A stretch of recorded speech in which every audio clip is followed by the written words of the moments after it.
नमस्कार दोस्तों, जीएमआरसी यानी कि गुजरात मेट्रो रेल कॉरपोरेशन की तरफ से आईटीआई और डिप्लोमा वाले विद्यार्थियों के लिए कुछ वैकेंसी निकाली गई है।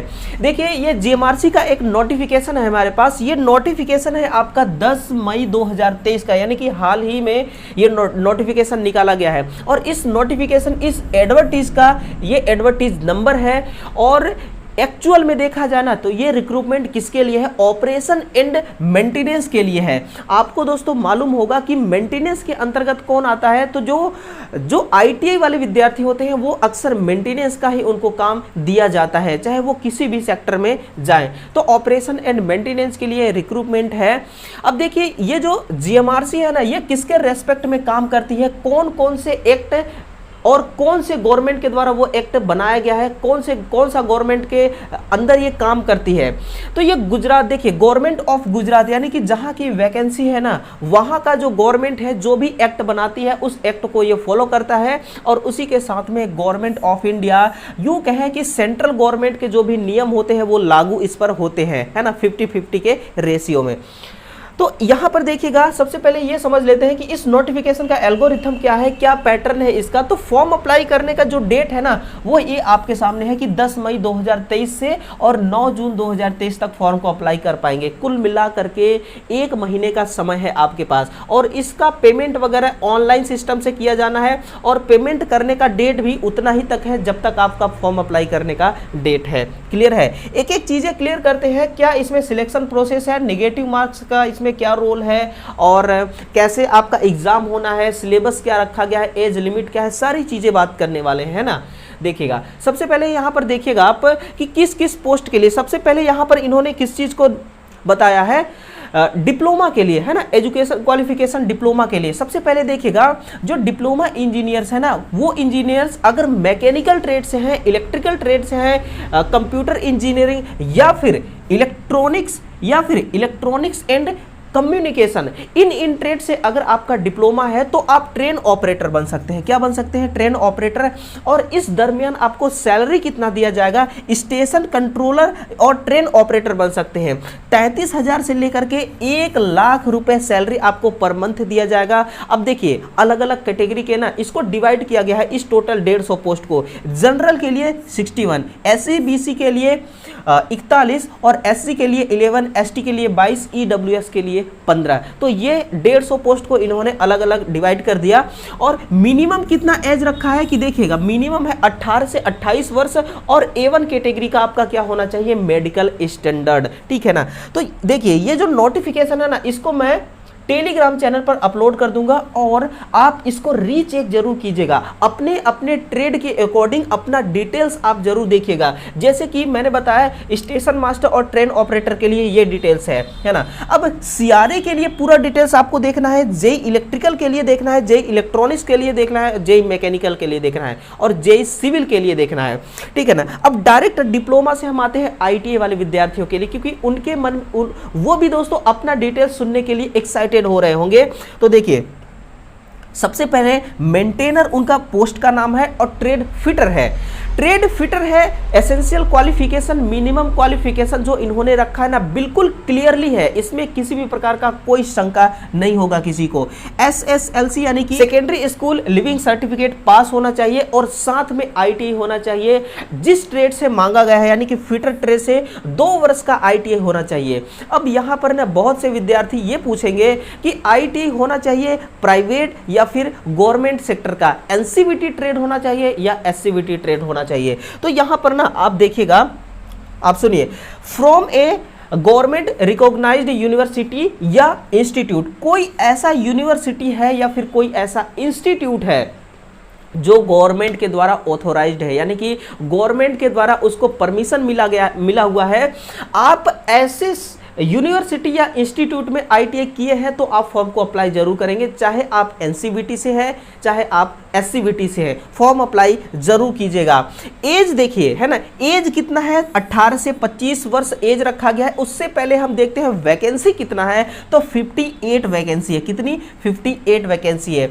अलग अलग कोटा के लिए, जनरल कोटा के लिए 24, ओबीसी के लिए 16, SC के लिए 4 है और ST के लिए 9, EWS के लिए 5 है। अलग अलग कैटेगरी में इसी 58 पोस्ट को डिस्ट्रीब्यूट किया गया है और कुछ नहीं है। मेंटेनर नाम दिया जाएगा। सिलेक्शन के बाद 20,000 से लेकर 60,000 सैलरी आपको मिलने वाली है इस GMRC में। और B1 कैटेगरी का आपका क्या होना चाहिए, मेडिकल स्टैंडर्ड होना चाहिए, है ना। और इसी के साथ में ना देखिए यहाँ पर इलेक्ट्रिकल और इलेक्ट्रॉनिक के लिए यहाँ पर क्या रखा गया है, सेम सैलरी रखा गया 20 से 60,000। और यहाँ पर देखिए जो इलेक्ट्रीशियन इलेक्ट्रिकल है वो तो 60 पोस्ट पर वैकेंसी है और इलेक्ट्रॉनिक्स के लिए 33 पोस्ट पर वैकेंसी है, ठीक है ना, ध्यान से देख लीजिएगा। और इसी के साथ में जो एज यानी कि जो इनका जो इस वैकेंसी का जो सिस्टम है पूरा ना ITI के लिए वो सेम रखा गया है, चाहे आप फिटर ट्रेड के लिए है, इलेक्ट्रिकल या इलेक्ट्रॉनिक ट्रेड के लिए। लेकिन आपको ये भी ध्यान तो यहाँ पर देना है कि केवल 3 ही ऐसे ट्रेड हैं ITI के जो एलिजिबल है इस फॉर्म को अप्लाई करने के लिए, है ना। बाकी औरों को मौका भी नहीं दिया इन्होंने। देखिए इसके कुछ टर्म्स एंड कंडीशंस है, उसको भी पढ़ना जरूरी है। वो क्या कंडीशंस है, देखिए जो वैकेंसी इन्होंने ओपन किया है ना, इस वैकेंसी की जो संख्या है इसको घटा भी सकते हैं, इसको बढ़ा भी सकते हैं, है ना। तो ज़्यादा चांस बढ़ने के ही होते हैं, घटने के चांस तो बहुत ही कम होते हैं। और दूसरा पॉइंट, सबसे फर्स्ट पॉइंट देखिए, सबसे फर्स्ट पॉइंट इन्होंने क्या कहा है कि ये जो वैकेंसी है इस वैकेंसी को अप्लाई कौन नहीं कर सकता, नॉट बी अवेलेबल, यानी कि किसके लिए वैकेंसी उपलब्ध नहीं है, PWD के लिए, है ना, फिजिकल हैंडीकैप्ड, यानी कि कोई ऐसा दिव्यांग स्टूडेंट है जिसके शरीर का कोई पार्ट है जो मतलब दिव्यांग आप समझते होंगे ना किसको कहते हैं, वो फॉर्म को अप्लाई नहीं कर सकता है, ठीक है ना। और दूसरी बात कि candidates can not apply for more than 1 post, ये सिंपल सी बात है, एक पोस्ट के अलावा आप दूसरे पोस्ट पर फॉर्म को अप्लाई नहीं कर सकते हैं। सिलेक्शन होने के बावजूद सिलेक्शन होने के बाद देखिए आपकी पोस्टिंग अहमदाबाद, गांधीनगर, ये दोनों गुजरात के अंदर ही एक प्रोजेक्ट है जो GMRC का प्रोजेक्ट है ना। अहमदाबाद और गांधीनगर, इन दोनों में से ना कहीं पर भी आपकी पोस्टिंग दे दी जाएगी। तो इसको आप थोड़ा सा समझते चलिएगा। क्वालिफिकेशन देखिए, हमने समझ लिया है कि क्वालिफिकेशन में क्या है। अब जॉब प्रोफाइल को समझना जरूरी है, क्योंकि आप सर्विस करने जा रहे हैं, GMRC को सेवा देने जा रहे हैं, तो आपकी जॉब प्रोफाइल क्या होनी चाहिए। तो जॉब प्रोफाइल में इन्होंने क्या बोला कि देखिए स्टेशन कंट्रोल, ट्रेन ऑपरेटर, यानी कि GMRC के अंदर जो भी टेक्निकल पोर्शन में काम आता है ना वो आपसे करवा लिया जाएगा। इनका कहना यह है कि स्टेशन कंट्रोलर भी बना सकते हैं हम, ट्रेन ऑपरेटर भी बना सकते हैं, और उसी के साथ में क्या करा सकते हैं यहाँ पर देखिएगा, ऑपरेशन ऑफ मेट्रो रेल, इसका भी काम करा सकते हैं। डिपॉजिट कंट्रोल सेंटर में भी आपको बैठा सकते हैं, ऑपरेशन कंट्रोल सेंटर में भी बैठा सकते हैं, और कस्टमर केयर सेंटर में भी आपको बैठा सकते हैं, CCC है ना जिसको कहा जाता है। यानी कि ये सारे वर्क जो है ना, ये सारे काम जो है ये आपसे करवा लिए जाएंगे। क्लियर है, चलिए हाँ, यहाँ पर देखिए आप सिलेक्शन प्रोसेस में थोड़ा सा क्योंकि सिलेक्शन जब तक नहीं होगा ना तो ये सारी बातें दोस्तों किसी काम की नहीं है जो सब आप सुन रहे हैं। तो सिलेक्शन प्रोसेस को आपको समझना जरूरी है। क्या है सिलेक्शन प्रोसेस? सबसे फर्स्ट आपको रिटन टेस्ट देना होगा 100 नंबर का, यानी कि पेपर तो एक ही होगा। सबसे पहला आपका रिटन टेस्ट होगा 100 नंबर का। इसका सिलेबस क्या है वो उसको डिस्कस करते हैं। उससे पहले आप देखिए गुजरात लैंग्वेज टेस्ट है, यानी कि 20 नंबर आपका अलग से गुजरात लैंग्वेज टेस्ट होगा उसी CBT एग्जाम में। और ये 20 नंबर का जो टेस्ट है ना, ये आप यूँ समझिए कि ये क्वालिफाइंग बेस पर है, आपको केवल पास करना है। और इसमें से आपको नंबर कितने लाने हैं ना, ये भी तो जानना जरूरी है। तो सिक्योर मिनिमम स्कोर किसके लिए? अनरिजर्व कैटेगरी के लिए 60%। आई थिंक अगर देखा जाए तो 20 नंबर का 60% कितना होगा? 12-13 नंबर होगा, है ना। तो 12-13 नंबर किसके लिए लाना जरूरी है? अनरिजर्व के लिए लाना जरूरी है, 12 या 13 नंबर। अगर आपने 12 से 13 नंबर नहीं लाया ना, रिटेन टेस्ट आपका कितना भी बेटर जाएगा कोई मायने नहीं रखता, कॉपी तक भी चेक नहीं होगा। इसीलिए इसको 12 से 13 नंबर लाना बहुत जरूरी है। ये अनरिजर्व के लिए है, SC ST OBC EWS के लिए है 50%, यानी कि 10 नंबर लाना जरूरी है। तो ये नंबर दोस्तों आपके लिए ना बड़ा मैटर करता है। ये आपके रास्ते में एक रोड़ा खड़ा हो सकता है ना, या यूँ कहें तो परेशानी ला सकता है, क्योंकि अगर कोई मान लीजिए एमपी से होगा, कोई यूपी से होगा, तो वो गुजराती कैसे जानेगा, है ना। तो गुजराती लैंग्वेज टेस्ट ये एक प्रकार से ना ऐसा इनको नहीं करना चाहिए।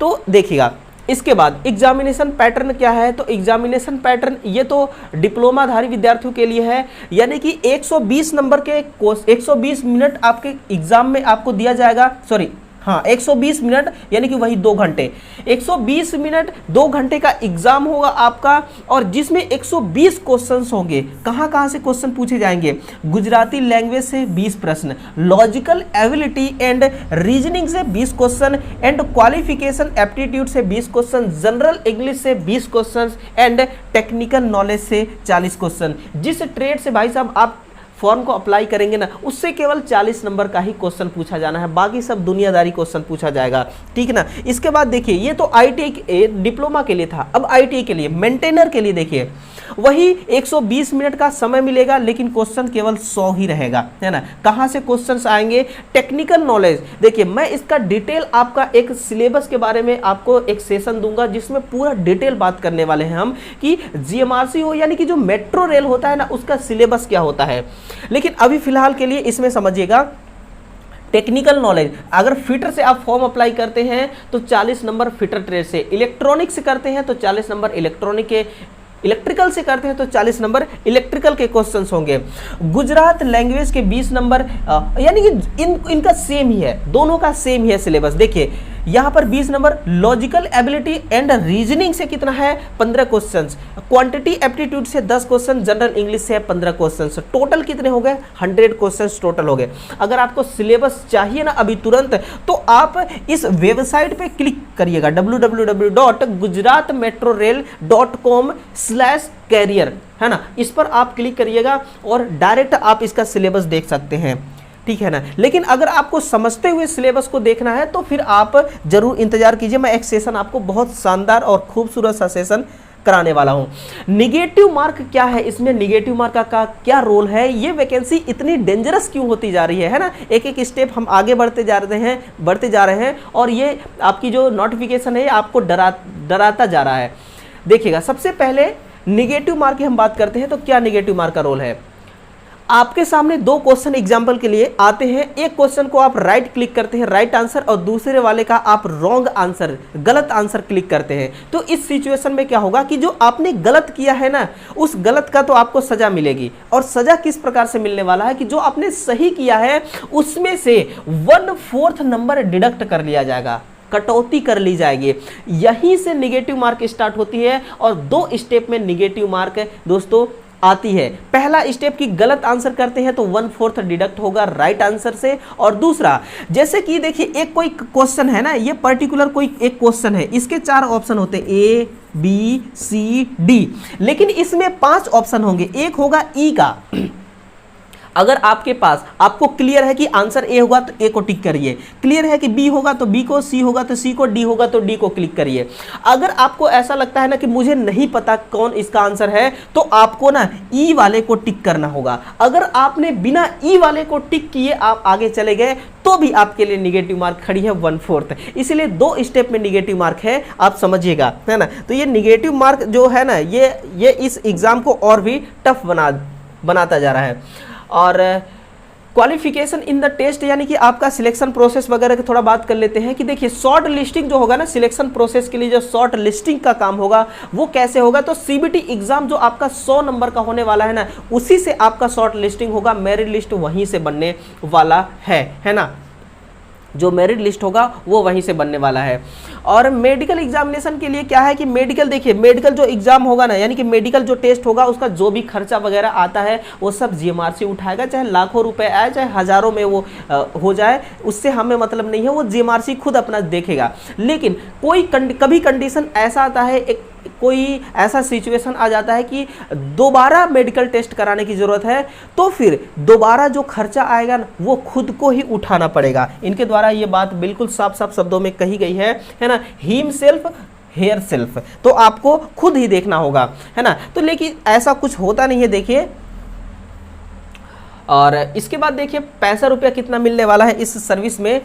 तो पे स्किल क्या है इसका, देखिए स्टेशन कंट्रोल यानी कि डिप्लोमा के लिए कितना है, stipendiary duration training period per month RS कितना मिलेगा आपको 16,000 रुपया लेकर के, और consult salary after training period per month 18,000 रुपए है ना। अलग अलग कैटेगरी के अलग अलग है। और वहीं पर आईटीआई मेंटेनर के लिए क्या है, कितना 12,000 से लेकर 14,000 रुपए, यानी कि कुल मिलाकर देखा जाना चाहे आपका आईटीआई इलेक्ट्रिकल ट्रेड से है चाहे इलेक्ट्रॉनिक या फिटर ट्रेड से, सैलरी तो बिल्कुल सेम का सेम होने वाला है। एज में रिलैक्सेशन कितना मिलेगा वही है, देखिए एज में रिलैक्सेशन आईटीआई के लिए सॉरी एसटी एससी के लिए होना चाहिए, होगा 5 साल, और ओबीसी के लिए होगा 3 साल का, है ना।